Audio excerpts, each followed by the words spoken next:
So in spring of 2017, I was on the hunt for a Pontiac. I already have a 1971 Pontiac LeMans Sport with a 350 in it. That one's more of a show car than anything else, so I didn't really want to mess with that one. So what I was looking for was something I could kind of have some fun with, daily drive, as well as kind of build to whatever it is I wanted to do. So I went on the search for a 1970, 71, 72, somewhere in that range, and I actually ended up finding a 1970 Pontiac LeMans from down in Virginia that had already had a little bit of work done to it. There's a great gentleman down there that collects and flips Pontiacs. He and I went back and forth a couple of times, agreed on a price, and I went down to pick her up. So in the spring, I went down to get her and brought her back here. Haven't really done much of anything to it. And I wanted to give you guys kind of a quick look around at it real quick before we really start getting into the process as we start the build on this 1970 Pontiac LeMans. All right, so here we are. This is my snow-covered 1970 Pontiac LeMans. She's an interesting shade of yellow. The front fender is still original paint and original coloring. The rest of the body has been wet sanded to give it a little bit different of a coloring. But as you can see, we've got the twin tailpipe set up off of like a Firebird that's in the back. Otherwise, she's in pretty legitimate shape.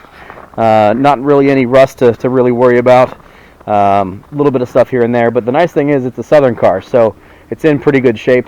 The patina on the hood's actually pretty attractive, at least in my opinion. So I just wanted to give you guys a kind of a quick look around what she looks like while she's sitting out here in the snowdrift. We had to move her a little bit ago to get something else out of here. That's why she's got water and snow falling off of her. So this is as she sits at the moment. I'm going to pull her in the garage, let her sit overnight, and we're going to let the snow melt off of her and give you another shot at her here shortly.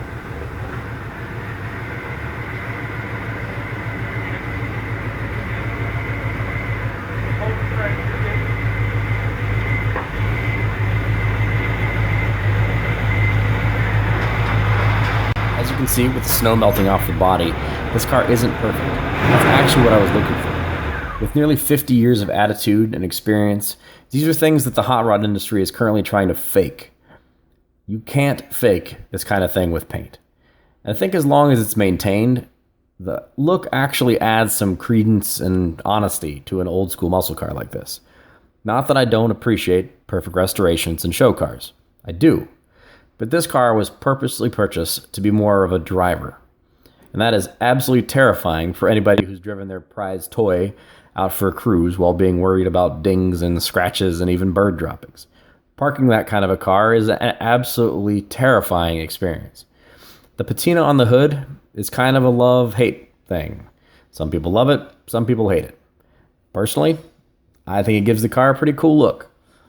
All of the rust is surface. The actual metal of the hood is very solid and it's structurally sound. There's a crack in the front splitter, some minor body damage, and paint work, all stuff that can be fixed pretty reasonably easy. Overall, I'm pretty happy with how it looks. The tires when I picked her up were an ancient set of bias plies with amazing dry rot. Had I seen the state of them in the daylight, I might not even have taken this thing for a test drive. One of the first items of business when we got it off the trailer was to call our folks down at Kaufman Tire and get them to hook us up on a set of staggered Cooper Cobra radial GTs.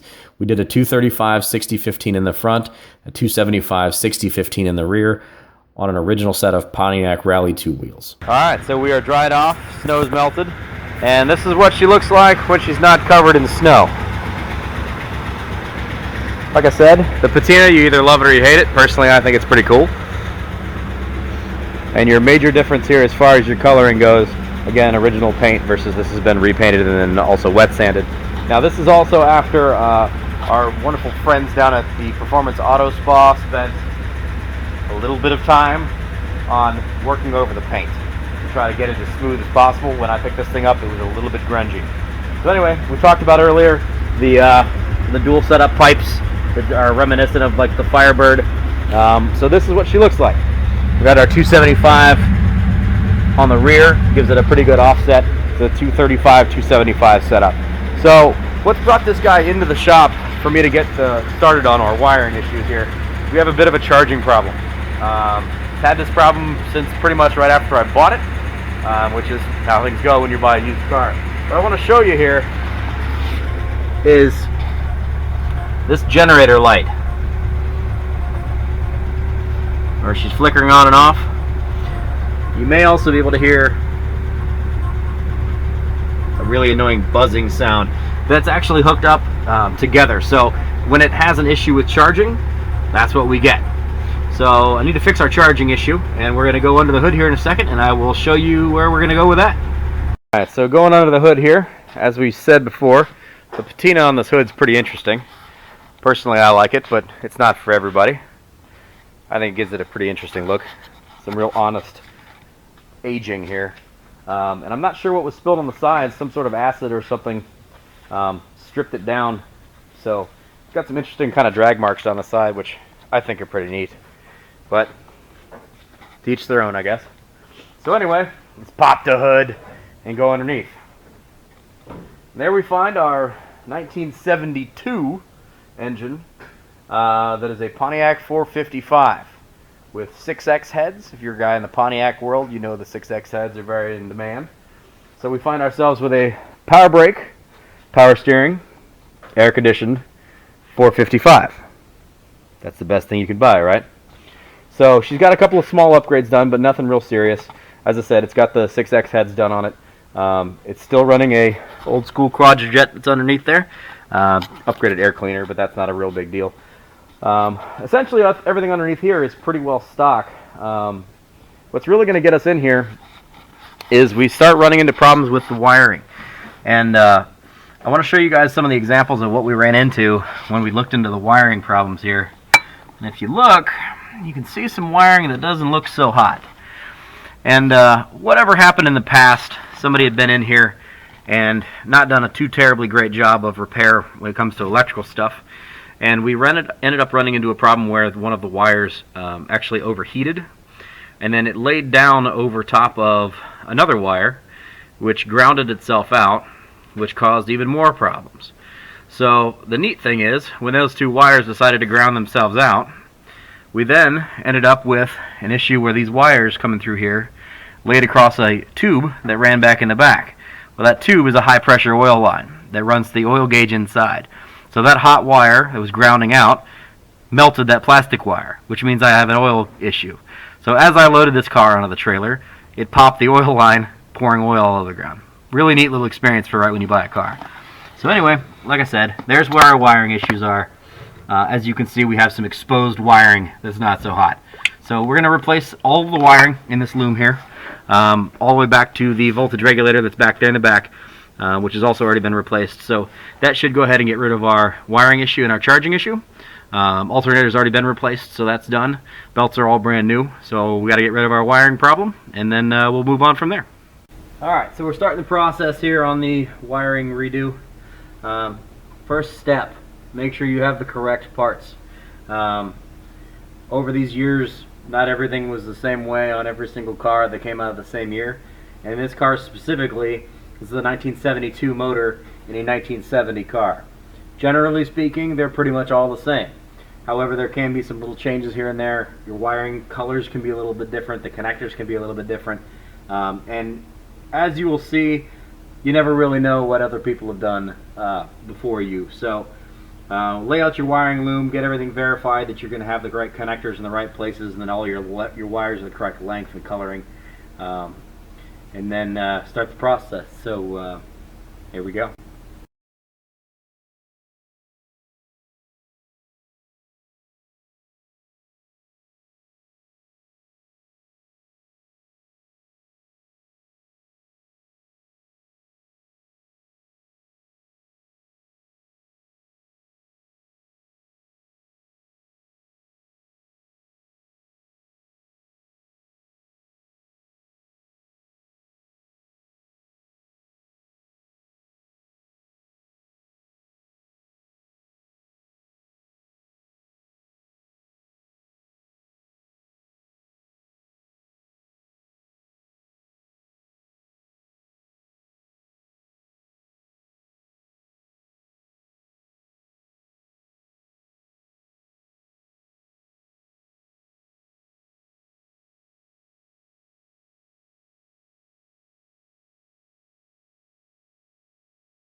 All right, sit rep.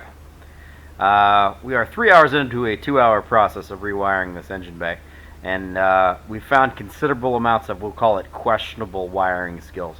So, as is the case on many of these old school rides, a lot of hands have been inside there, so you really never know what you're going to find. In this case, it's a little bit more of a headache than we really wanted to bargain for. So, the short replacement of wiring is going to become a complete rewire of underneath the hood. So, alright, so since we've run into a number of issues here that are beyond what we initially thought we were going to run into, I want to go ahead and whiteboard out what we're working on here and put out what our issues are, so we can keep things organized and we can go move on forward from there. So, these are our issues. First and foremost, everything underneath that hood is a disaster as far as wiring goes. Anything we touched was either brittle, corroded, broken, melted, wired by a 6-year-old, who knows. So there's absolutely no confidence in anything that's done as far as wiring-wise underneath that engine. So we're just going to rip everything out, probably do the entire wiring harness as well as maybe the headlight harness. Just get it all done, replace it all now, that way we don't have to worry about it going down the road. The idea with this car is it's going to be more of a daily driver, road tripping kind of vehicle. So it's something I need to be able to be confident in, and I don't want to have to worry about random electrical issues. So point number one, wiring is terrible. Excuse my writing. So wiring is terrible, rip it all out, replace it all. The nice thing is with these cars, over the years, different companies have developed complete wiring harness kits for these guys. So that's the direction we're going to go in, instead of just replacing a couple of wires while we're there. While we're playing around underneath the hood, we did also notice a valve cover leak issue. It's actually leaking on both sides. Now part of that is because of the fact that the bolts were not tightened properly on the valve covers. Questionable situation underneath the hood on this car. So valve cover leaks are definitely an issue. We need to look into that. Not a big deal, but again, we want something that's going to be reliable and it's going to be able to cruise. So we don't want to be leaking oil while we're driving down the road, leaking on the headers, and then we get our smells. So we're going to get that taken care of. In addition to the wiring issue, on these cars in the late 60s, early 70s, a lot of them had a little gauge pod that sits underneath there, underneath the dash. When the wiring shorted out underneath the hood, it actually melted the wiring that goes directly to that gauge pod as well. Gauge pod has various gauges that are going to be your battery charging, your temperatures for your water coolant, and your oil pressure. So that actually almost lit on fire when that came through, melted the gauge pod. So we're going to replace the gauge pod and all of the wiring that goes to it. Fortunately, our wonderful friends down at Jegs, which is just up 42 from our shop, happens to sell these little tri-option gauge pods. So we're going to reinstall a new gauge pod and wiring underneath the dash. The other thing we're looking at is when we had the valve covers off and we were playing around with spark plugs and things, and we've noticed that there's a bit of a misfire, predominantly on the passenger side bank. But while we're in there, we scoped a little bit down the holes, and while this is a rebuilt motor, who knows as far as when it was rebuilt, how many miles are on it, who did the rebuild. Again, with what we've seen with the wiring, it makes you a little suspect. So we're actually going to probably pull this motor to repair our wiring issue. Also, while we have the motor apart, we can take it apart and see what we're going to find from there. It's probably not going to require an entire rebuild, but you never really know. So the solution to all of this is going to be pull the motor. So unfortunately, when you buy used cars, you really never know what you're going to get.